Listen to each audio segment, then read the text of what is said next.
성경 안 읽고 뭐하니? 요한 2서 3서. 자, 버튼 한번 눌러보면, 자, 요한 2서는 요한 1서보다 늦게 기록이 됐겠죠? 그렇죠? 아마 90년대 중반 정도에 쓰여진 게 아닌가. 그리고 내용을 읽어보면 수신자가 택하심을 입은 부녀와 자녀. 자, 이렇게 되어 있습니다. 자, 여기서 택하심을 입은 부녀, 자녀는 어떤 지역의 가정교회 또는 신앙의 공동체, 자, 이 정도로 우리가 생각해도 큰 무리가 없습니다. 자, 요한 2서 13절, 그 내용 전체가 13절밖에 안 돼요. 1장에 13절밖에 안 되는 내용이에요. 그래서 다음에 요한 3서는 15절밖에 안 돼요. 2서는 13절, 3서는 15절. 매우 짧죠. 우리가 미국에서는 주로 그 레귤러 용지를 뭘 쓰죠? 레러 용지가 사이즈가 8.5인치, 11인치예요. 근데 그때 당시에 파피루스 한 장이 9.84인치, 7.87 인치 요 정도 되기 때문에 되게 작죠. 지금 우리가 쓰고 있는 그 레러 용지보다 좀 작아요. 어떻게 보면 요한 2서나 3서 이거 한 장밖에 안 되는 거야. 한 장짜리예요. 자, 요한 2서는 거짓 선지자와 이단들이 온갖 유혹과 핍박으로 성도들과 믿음을 흔들어대도 너희들 요동하면 안 돼. 움직이면 안 돼. 흔들리면 안 돼.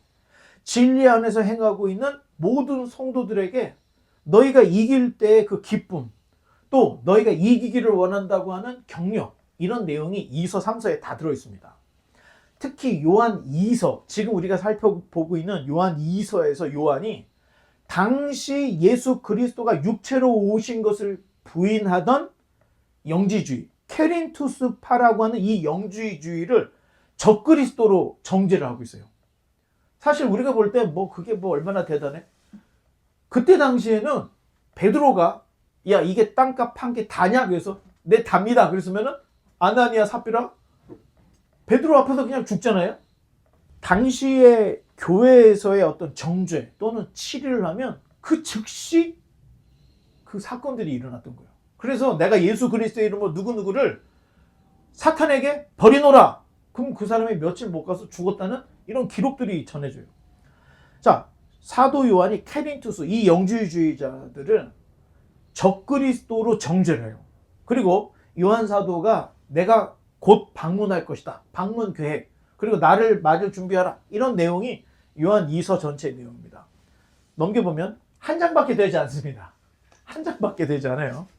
넘겨보면 자, 요한이 그때 당시에 굉장히 그 심혈을 기울였던 게 그 교회 비슷한 신앙 비슷한 걸 가지고 온 이 영지주의자들, 이 영지주의자들에 대한 그 어떻게 하면 이거를 정통 신앙에서 떼어낼까, 그리고 어떻게 구분을 해야 되는가, 이거 굉장히 고민을 많이 했던 것 같은데, 자, 요한이 영지주의자 케린투스를 적그리스도라고 얘기했는데, 적그리스도라고 하는 말이 신약에 총 몇 번 나올까요? 찍어봐. 신약에 몇 번 나올까요? 4번. 4번 나옵니다.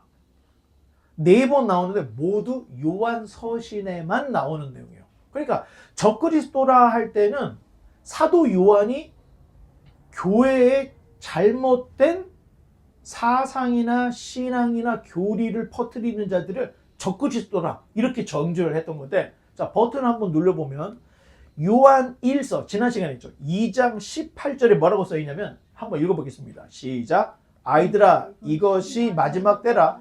적그리스도가 이르겠다 함을 너희가 들은 것과 같이 지금도 많은 적그리스도가 일어났으니 이러므로 우리가 마지막 때인 줄 아노라.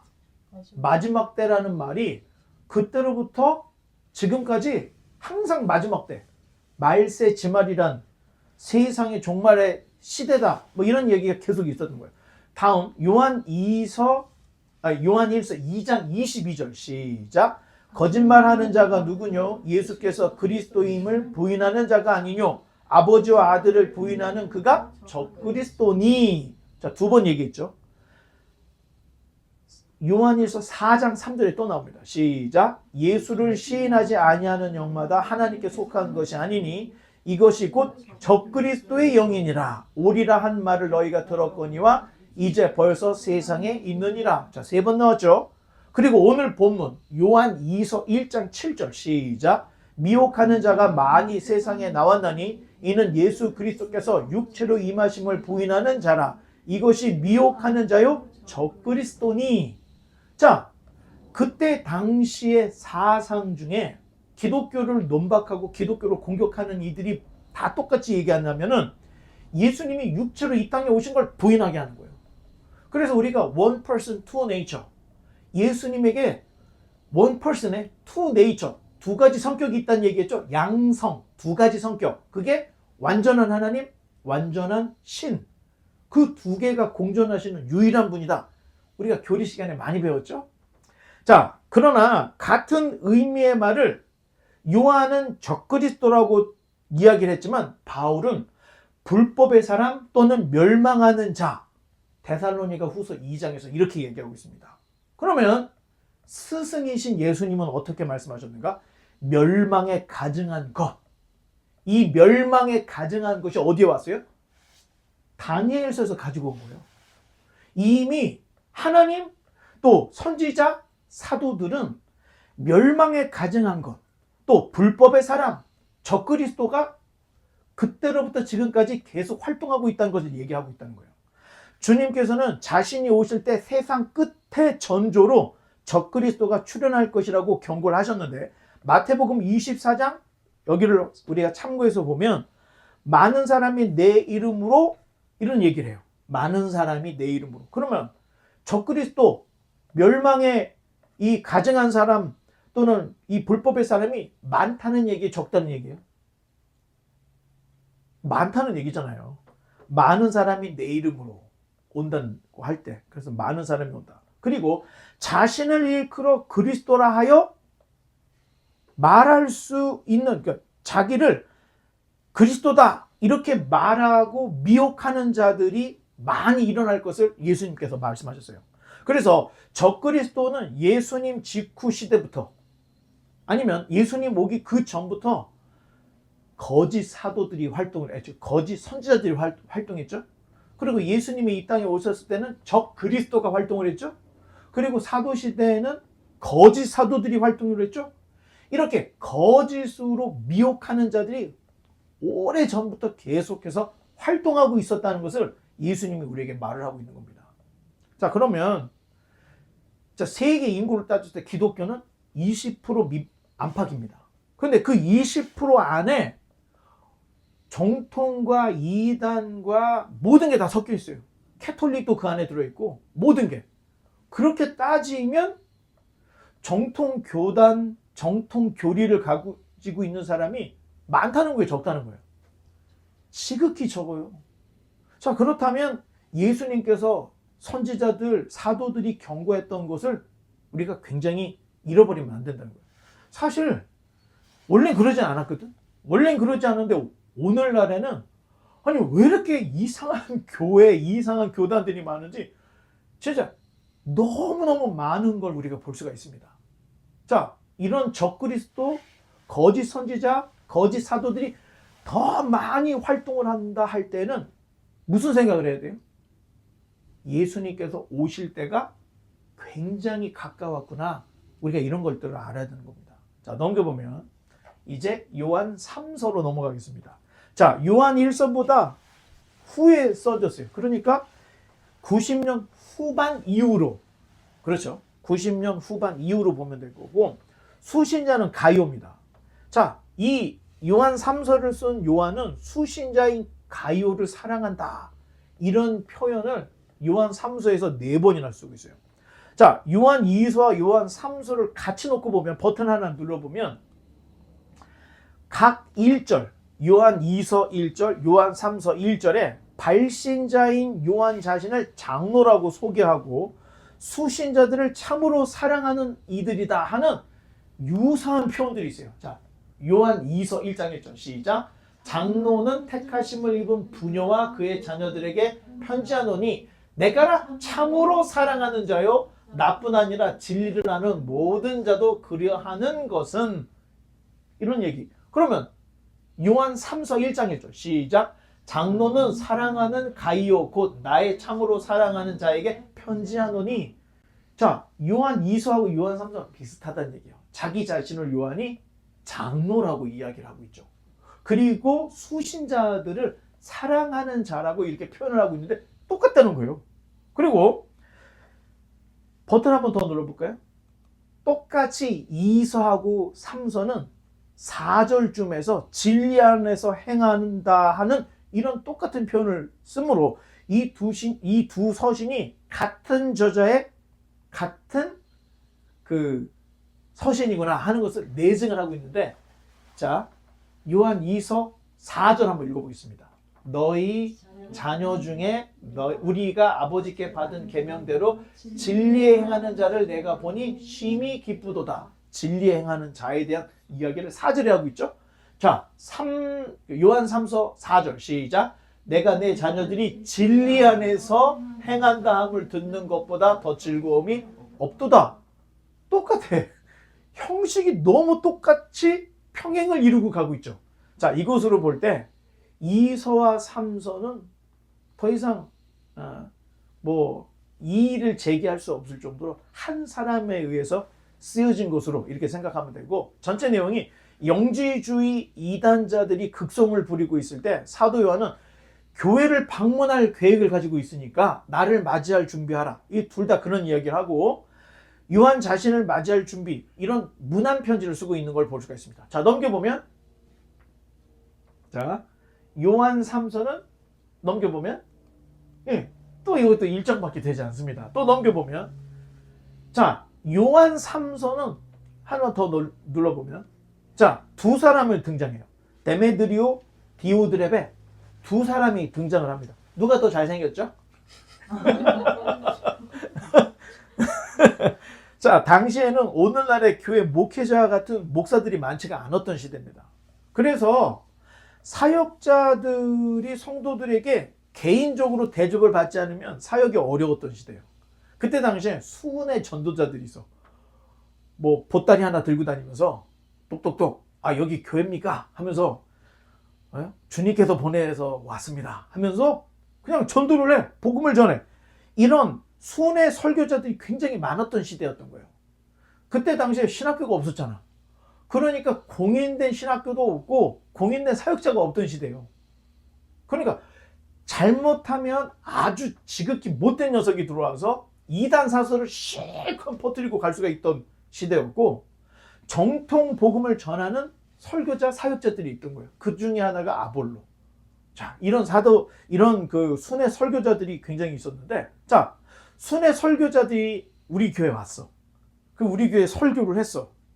그럼 우리가 그분들에게 사례를 줄까요? 못 줄까요? 교회에 규모가 있으면 교회에서 그 사람의 어떤 먹는 거, 또 자는 거, 이런 걸 감당을 해줄 수 있죠. 근데 그때 당시에 교회들의 대부분이 가정교회였던 거예요. 그러니까 순회 설교자가 와도 이 순회 설교자를 어떻게 도울 방법이 없는 거예요. 그래서 교회 내에 유력한 자가 설교를 했던 그분을 모시고 자기 집에 가서 식사도 대접하고 잠도 자게. 그래서 교회에서 부흥회를 하잖아요. 부흥 강사를 하면 사실 교회에서 이렇게 그 부흥 강사를 모시는 게 아니고 교회 장로님이나 유력한 자가 우리 집으로 모시겠습니다 해서 그분을 모시고 가서 식사 대접도 하고 또 쉬시게도 하고 또 설교를 하게 오게 되면 또 모시고 오고, 이런 일들을 개인들이 했다는 거예요. 이게 옛날부터 있었던 전통이라는 것을 우리가 조금은 알고 있어야 됩니다. 자, 그러니까 이렇게 재력 있는 교회 성도가 돕지 않으면 사역이 될까요, 안 될까요? 어렵습니다. 예수님도 마찬가지였던 거예요. 예수님도 예수님을 돕는 사람들이 있지 않았더라면 그 장정 12명을 어떻게 먹여 살리겠어요? 예수님이 어디서 일하는 것도 아니니까 먹고 살 수가 없어요. 요한나 수산나 이런 부자들이 예수님을 공개했던 거예요. 모시고 돈도 주고 거기 돈 맡았던 그 유다에게 저기 내일은 고기 사 먹으세요 하면서 돈도 좀 갖다 주고 우리 집으로 좀 오십시오 해갖고 음식도 제공하니까 예수님과 12제자들이 3년에서 3년 6개월 정도를 일하지 않고 사역만 할 수 있었던 거예요. 자, 이거 굉장히 중요합니다. 자, 그런데 이 요한 공동체에 순회 설교자들을 홀대하는 사람이 있었던 거예요. 홀대. 그리고 홀대할 뿐만 아니라 남도 그 사역자를 돕지 못하게 하는 자가 있었어요. 남이 돕는 것도 못하게 하고 자기도 안 해. 굉장히 악독한 인간이죠. 그 대표적인 인물이 디오드레베입니다. 디오드레베. 디오드레베는 항상 으뜸이 되기를 원하는 사람이에요. 그러니까 교회에 순회 설교자가 오거나 다른 목사가 오는 걸 되게 싫어해. 여기 내 나우발이니까 내가 제일 높고 내가 제일 으뜸이어야 된다. 어디서 이상한 게 굴러 들어온다. 이렇게 생각해서 항상 새로 들어오는 설교자나 사역자들을 배격하고 못 들어오게 해. 그러면 다른 성도가 왜 이럽니까? 우리 저기 설교해 주시고 복음을 전해주러 오셨으니까 받아야 됩니다. 그러면 설교를 했어. 그러면 다른 사람이 이 사람을 우리 집으로 모시고 가서 식사 대접하겠습니다 하는데 이것도 못하게 하는 거야. 이게 디오드레베입니다. 자, 어디에 가서나 자기가 항상 으뜸이 돼야 돼. 감투 쓰기를 좋아하고 인정받기를 좋아하는 이런 사람이 교회에 꼭 한두 명씩 있어요. 이런 사람이 교회를 어렵게 하고 나 아니면 안 돼. 그래서 교회를 갈라내요. 특히 우리가 이제 그 찬양 밴드 같은 거 할 때 주의해야 될 게 있어요. 저는 모든 사람이 기타를 치고 모든 사람이 베이스 치고 모든 사람이 피아노하고 모든 사람이 드럼 치기를 원해요. 누가 하루 빠졌어? 다른 사람이 와서 쳐야지. 근데 이거 내 거라는 거예요. 내가 없는 동안에 다른 사람이 뭐 베이스를 친다든가 피아노를 치는 하는 거를 너무 싫어해. 그럼 어떻게 해요? 나 없는 동안은 없이 가야죠. 이렇게 얘기를 하는 거예요. 너무 이기적이죠. 교회 내에서 자기 영역을 챙기려고 하는 디오드레베 같은 사람들이 있다는 거예요. 그리고 나 교회 안 나가. 내가 안 나가면 교회 어떻게 되는지 보자. 잘 되겠다.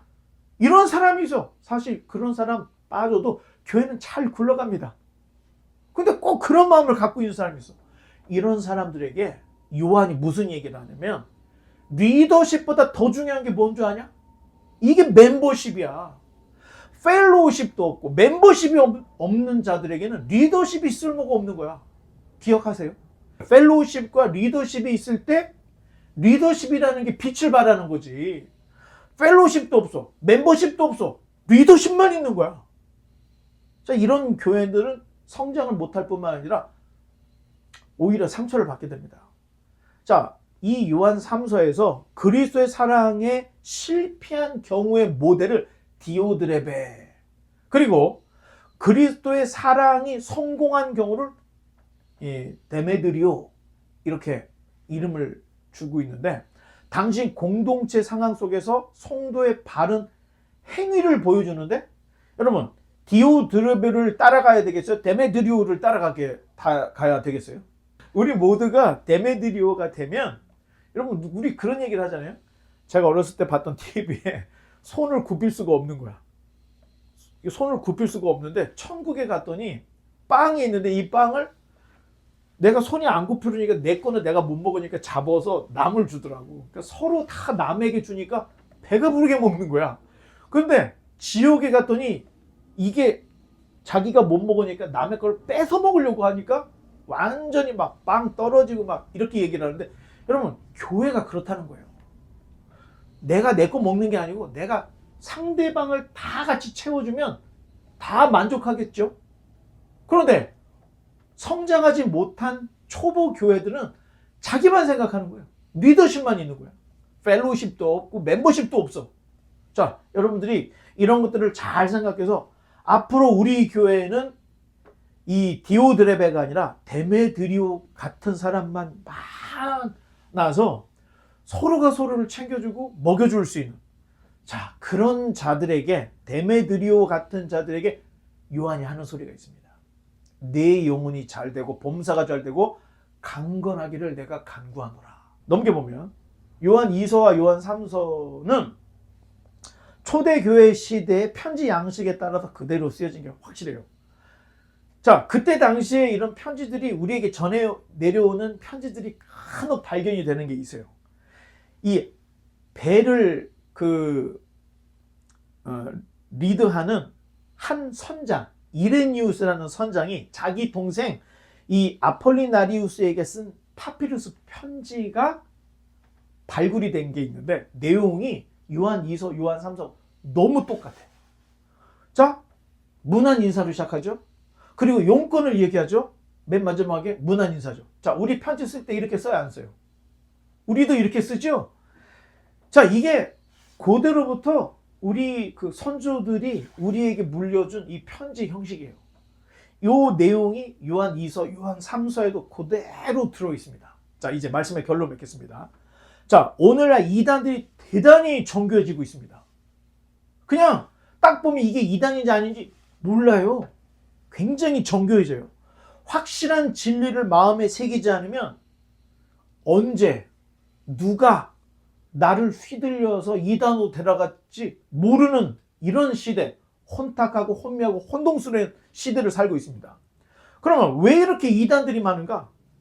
참과 거짓을 구별하기 위해서, 양과 염소를 갈라내기 위해서 하나님이 허용하고 있다는 거예요. 자, 창조주 하나님을 신앙함에 있어서 다른 필터를 끼고 있는 강도, 도적 같은 신앙들이 있다는 거예요. 신앙의 궁극적인 목적은 인생의 목적을 깨닫고 참 하나님을 예배하는 겁니다. 참 하나님을 신앙하는 거예요. 근데 그렇게 하지 못하게 하는 이 나의 번영, 나의 성공이라고 하는 이 필터를 쓴 잘못된 신앙들이 우리 주변에 너무 많다는 거예요. 자, 우리가 진리를 잘 알아서 잘 세워나가면 여러분들 모르는 사이에 이 필터가 빠지게 되어 있습니다. 그런데 항상 이 습관적인 신앙, 그리고 성경을 보지 않는 이런 신앙들, 문화에 젖어 있는 신앙들은 이 필터가 2개, 3개, 4개, 5개가 되는 거예요. 디오드레베처럼 어디 가서는 신앙으로 인정을 받아요. 그러니까 어디 가서 안녕하세요 인사를 하면 예, 저는 무슨 교회 장로입니다 하고 인사를 하는 사람이 있어. 그리고 어떤 목사님들은 비즈니스 카드에 40일 금식기도 2회. 이런 걸 뭐하러 써? 진짜 이게 있어요, 여러분. 자, 신앙이라는 게 순수한 신앙을 잃어버렸을 때는 자기를 드러내려고 하는 미사유가 계속 붙어요. 제가 아는 수많은 그 크리스찬들을 만나는데 이 크리스찬들의 성향을 보면 눈에 딱 보입니다. 데메드리오 같은 사람이 보이고 디오드레베 같은 사람이 보여요. 여러분들이 좋은 습관, 진리를 탐구하는 신앙이 되면 필터가 다 빠져서 데메드리오 같은 사람이 자연스럽게 돼요. 그런데 그렇지 않고 욕심꾸러기에 자기만 아는 신앙, 디오드레베 같은 신앙이 될 수 있다는 겁니다. 바라기는 진리를 명확하게 깨달아서 좌로나 우로나 치우치지 않고 데메드리오와 같은 섬기는 저와 여러분 되시기를 주님의 이름으로 간절히 축원합니다. 기도하겠습니다.